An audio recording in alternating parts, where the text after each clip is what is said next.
nome do Padre, do Filho e do Espírito Santo. Amém. Ave Maria Puríssima, sem pecado concebida. Paz e bem, caros fiéis, vamos dar continuidade ao nosso catecismo na Escola de Jesus.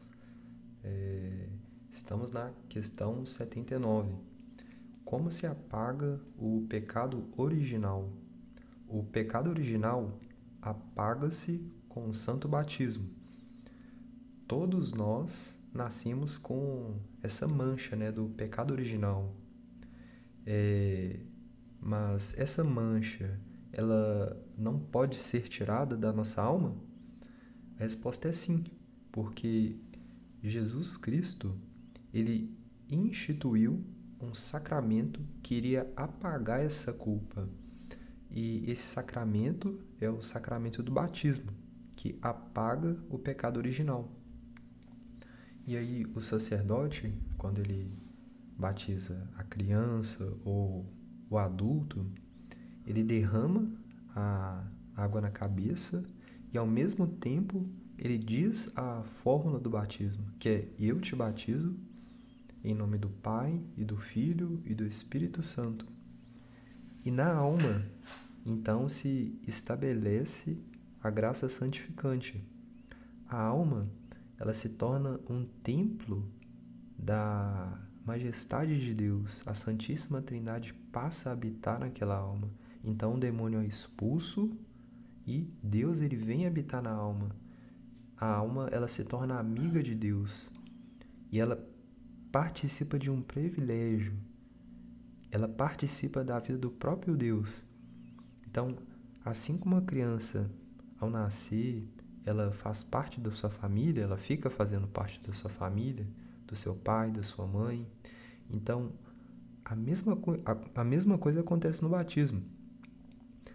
Ela começa a fazer parte dessa grande família cristã que é a Igreja Católica. Então, pelo caráter do batismo, ela se torna filha de Deus e irmã de Jesus Cristo. A gente está dando esse exemplo,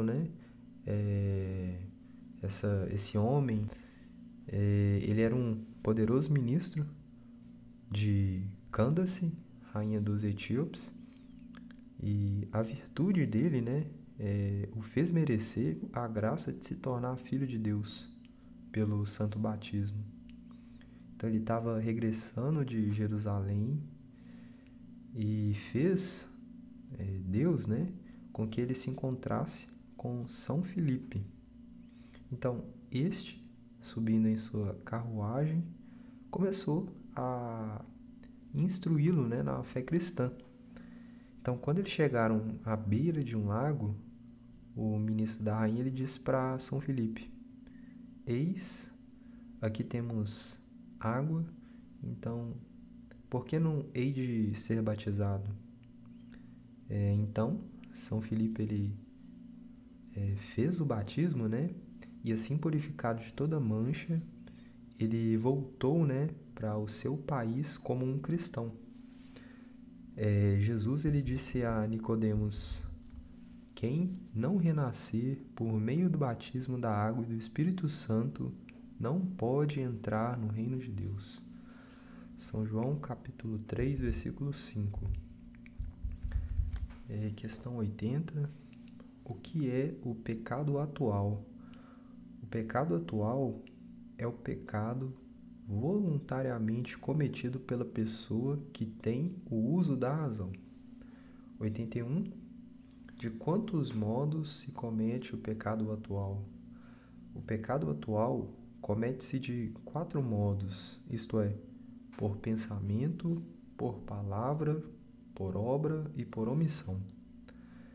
Nesse quadro, nós temos Judas, assim, sombrio e perturbado, está para decidir com esses 2 perversos fariseus a traição de Jesus Cristo, vendendo por 30 moedas. Aqui a gente consegue aplicar nesse exemplo, a traição de Judas foi um pecado deliberado. Por quê? Ele teve a advertência de que era algo grave e mesmo assim ele cometeu a sangue frio e voluntariamente. Esse foi um pecado atual.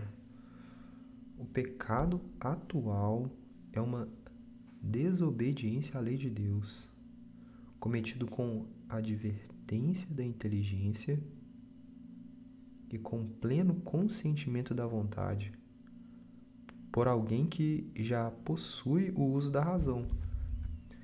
As crianças que ainda não têm a razão, o uso da razão, ou as pessoas loucas, né, que perderam a razão, essas não podem cometer pecados, né? Também não pecam os que não sabem que estão a fazer o mal, já por ignorância, já por não terem vontade de ofender a Deus. Quando alguém sabe que vai ofender a Deus e mesmo assim consente no mau pensamento, ou profere palavras más, ou faz uma ação que Deus proíbe, ou deixa de praticar um ato que Deus ordena, esse alguém, essa pessoa comete o pecado atual. Disse o Senhor: foge dos pecados como da vista de uma cobra, porque se te chegares para eles, apoderar-se-ão de ti. Então finalizamos aqui o nosso catecismo. Salve Maria e até mais. Em nome do Padre, do Filho e do Espírito Santo. Amém. Ave Maria Puríssima, sem pecado concebida.